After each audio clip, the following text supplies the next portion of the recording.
Hi everyone, in this tutorial I'm going to show you how to paint a pug in acrylics. Now the first thing I like to start off with are the eyes, and for this painting I'm approaching it slightly differently than I would other pieces. So here I'm painting both of the eyes at the same time, and that's only because this is a smaller painting and both of the eyes did look similar in the reference photo. Now because the lighting of the reference photo here was more face on rather than one-sided, both of the eyes therefore had a very similar reflection and colour.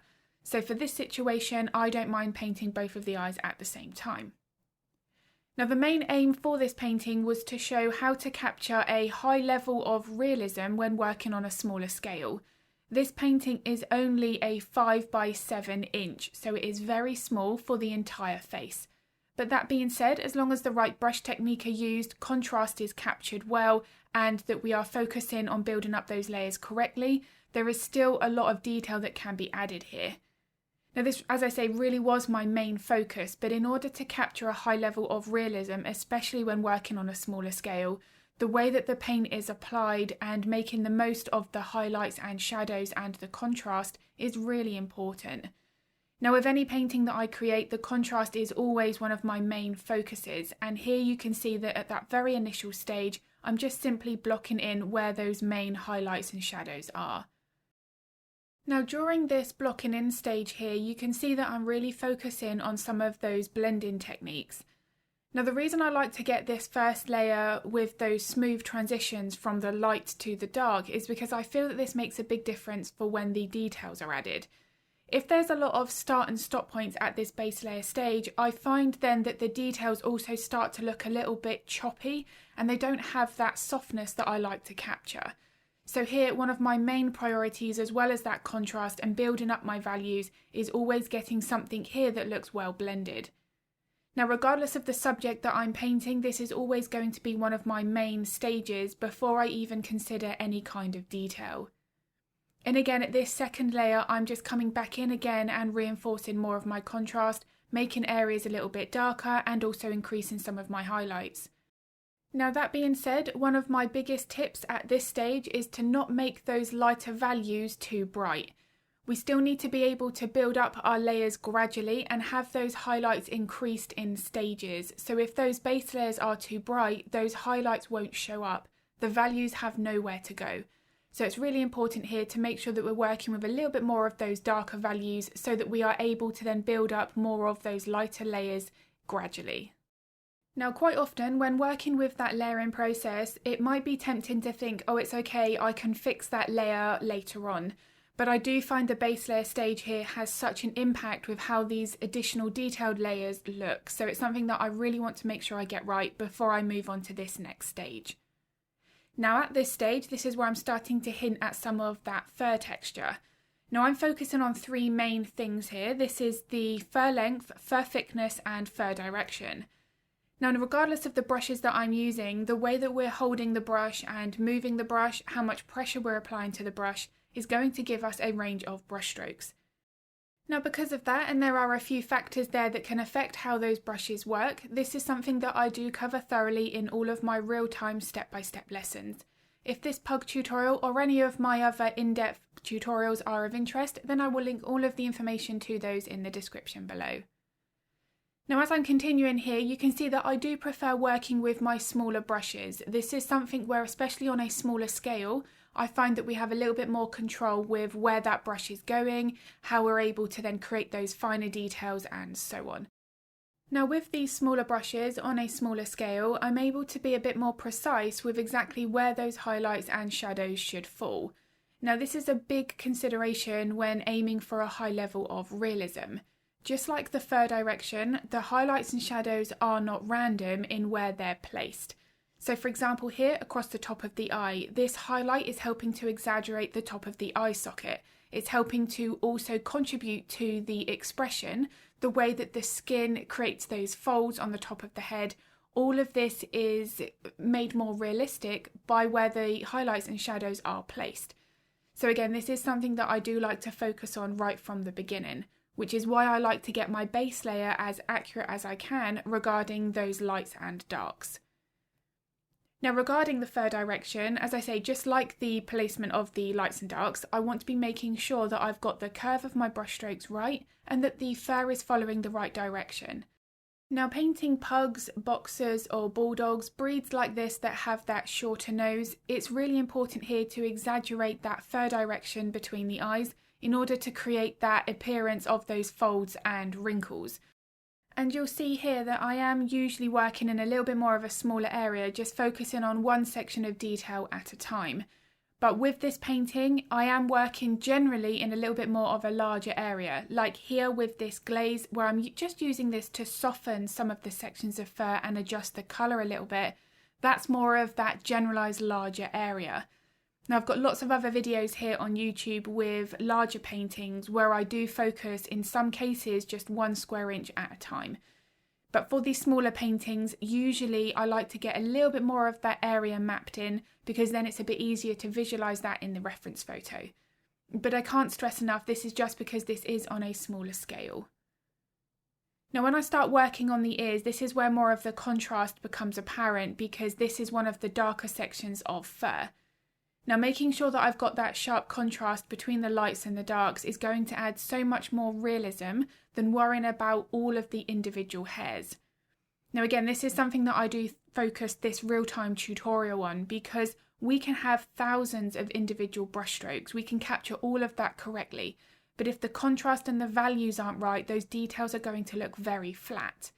So for this base layer, I'm in some cases here using considerably more of my Mars Black mixture to make sure that this base layer is as dark as I could possibly need it. Once that's dry, I can then come back in and start hinting at my details. Now with all this in mind, you can see here that this layer of detail is subtle. It's not my brightest highlight. I'm building up that in stages, just as I did with the face. Now when working with a really dark base layer like this, I want to be making sure that I'm not making my highlights too bright.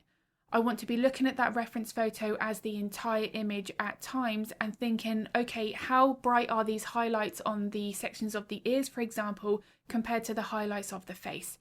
Being able to go back and forth here and study that reference photo at different sections really enables us to capture the range of highlights and shadows more accurately.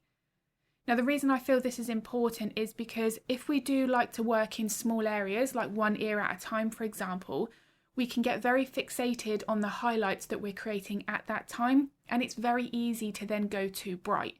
Whereas if we do always look back and forth at the other sections in the reference photo where there are significantly brighter highlights, we can then judge how light it needs to be in relation to those brighter sections. So it is something that can really help get more of a balance between those highlights, midtones and shadows. Now onto the nose, and this is again just how I would tackle any other nose regardless of the animal. I like to block in the nostrils first and the outside shape of the nose. Once I'm happy with that, I can then start to focus a little bit more on the shading and how those nostrils are curved. Now this is one of my main priorities when painting noses because I want to be capturing as much of that three-dimensional shape as I possibly can. So here I'm only adding in my highlights once I'm happy with that base foundation. Now the other thing here is I'm not focusing on mixing the exact colour at each individual layer. I can adjust the colour of the fur or the colour of the nose, whatever it may be, later on with my glazes. Now this is something that I have in every single one of my paintings, and glazes can make a huge difference to the colour, the tones, the contrast, the overall depth of the piece. If we're trying to get the fur to look a little bit softer, a glaze can work well for so many situations. Now I do have a video here on YouTube where I'm talking all about glazes and showing different paintings with how I'm using glazes in slightly different ways. So if that's of interest, I'll link that video in the description below as well. Now later on this section of the muzzle, I will come back in and adjust the colour with a glaze, so you'll see that in a moment. But here, first of all, as always, I'm just focusing on building up some of those midtones and then my highlights.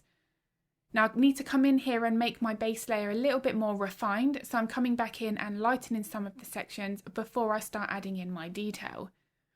Now the fur on the muzzle of these types of breeds are usually much more of the skin layer showing through rather than lots of fur, which is why I like to pay very close attention to those base layers first.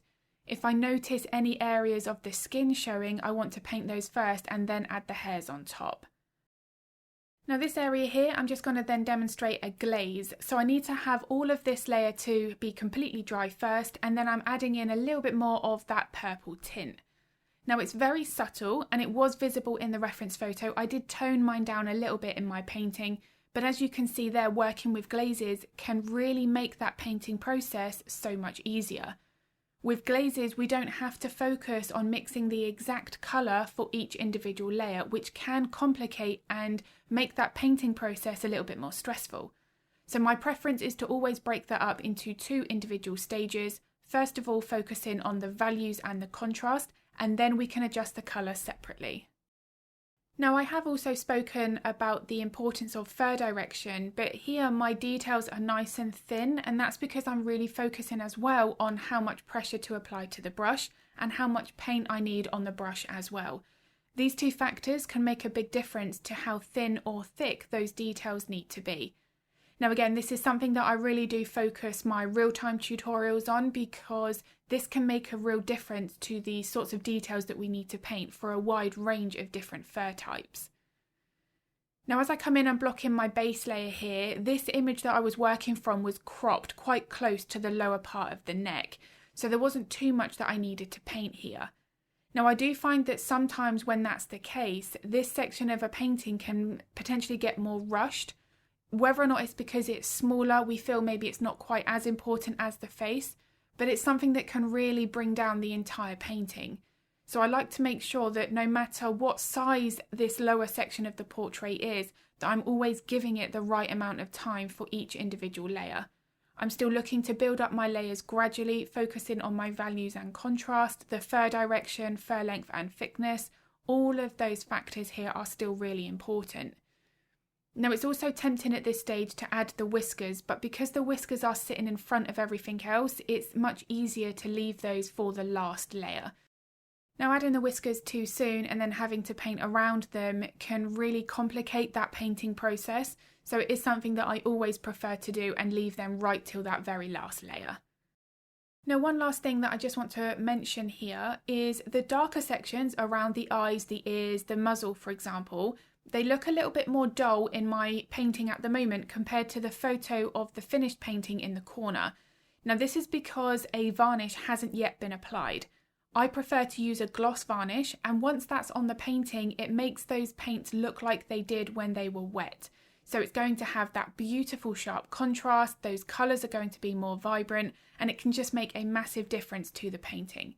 It's not that the colours here have faded, it is just because they've dried, but once that varnish is applied over the top, it's going to look exactly as it did during that painting process when those paints were wet.